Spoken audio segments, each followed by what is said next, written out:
Hey YouTube, hope everybody's having a good day and welcome to Mobile Gaming Mondays.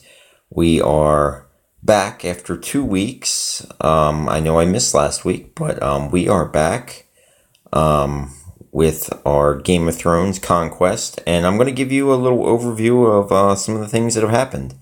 As you can see, we are at a keep level of 9, and we are working on upgrading all the buildings as we get there to level 9 so we can start to move on to 10. 10 will be a big upgrade because that will be a next troop level.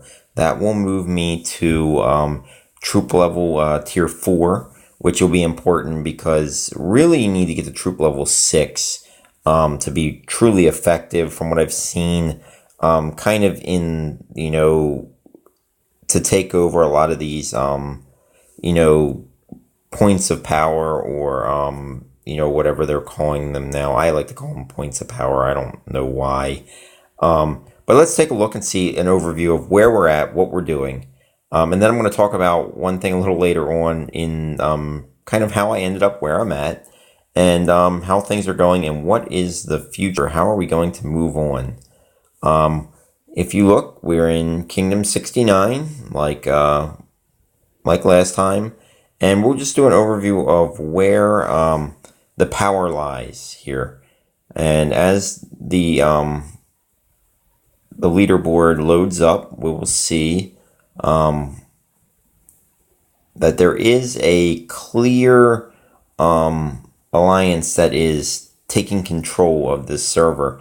And it is going to be important that we can get together as smaller ones to combat this because they are by far the biggest alliance. The 69ers up top are by far the biggest alliance. They are power-wise, they don't have the top person in the server, but they do have most of the top players. I am in, if you look here, Noble.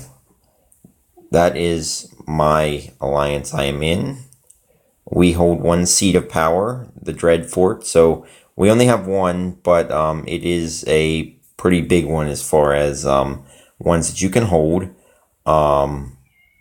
Sir Blackfish, he is the number one player in the server right now with the highest power.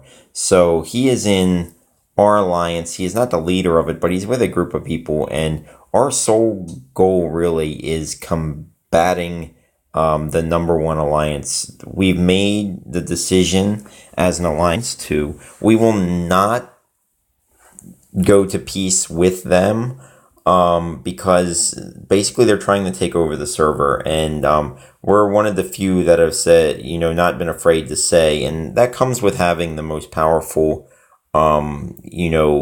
player in the game on your side. You can do that when you have, but we do lack the number of pay to play people in an overall. We are not full either, but it's going to show that we do have the ability to stand up against them, but we need to get a group of players together. We need a group of these alliances together to combat them because right the end of this week, the Riverlands is going to open up for this server, and we're going to have to see what's going to go on.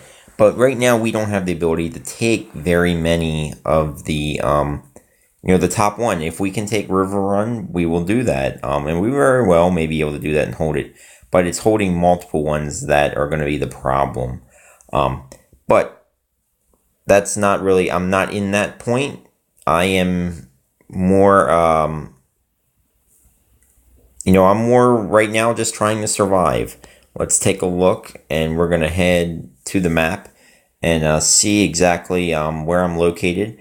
I actually walls have been destroyed a few times, and I've been randomly teleported, and as of recently, I have been put kind of in a good spot. There's lots of stuff around my level in here, and some of it's a little higher, but I found I can take on level 6 and 7. Well, level 6 is no problem.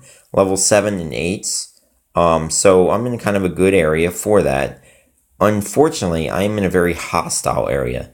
So I'm going to leave you with some tips at the end of this video on how to survive in a hostile environment. You will get attacked. There is not really a way, unless you're paying for this game, to constantly stay shielded.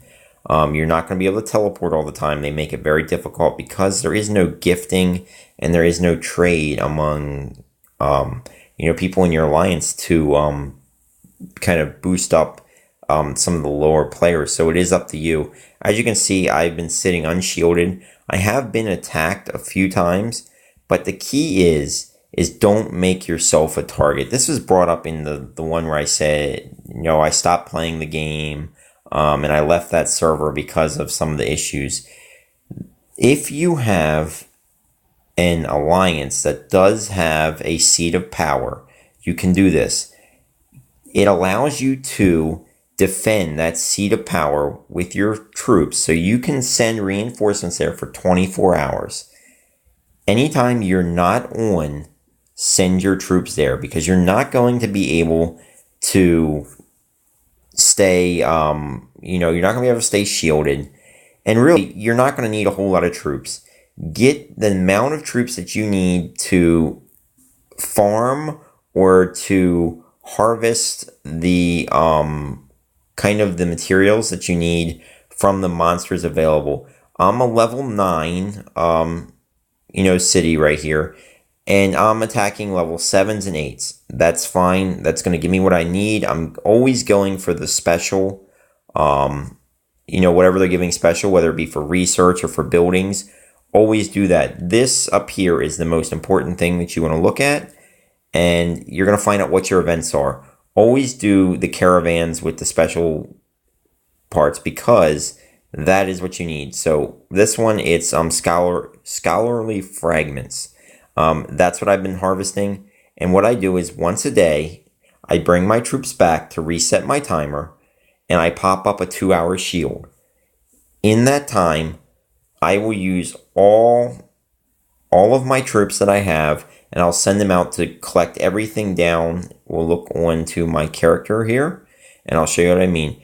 See how I'm back to 50 out of 100 of the energy? I'm going to use all my energy to go out and harvest that.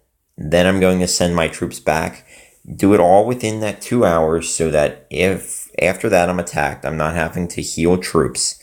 The next thing that you can do to keep yourself from being a target, because it doesn't take much. You go right up here and you will see that I'm sitting in the backyard of a lot of, my enemies, because they hold right here, 10 leagues away. That is one of their higher players here holding a pretty substantial seat of power. It's a 3-star seat of power. So, and it's a level 22 there. So, it's much stronger than me, but how am I surviving here? The key is don't have any more resources than you can protect. So when we go in, we're going to take a look. I'm a little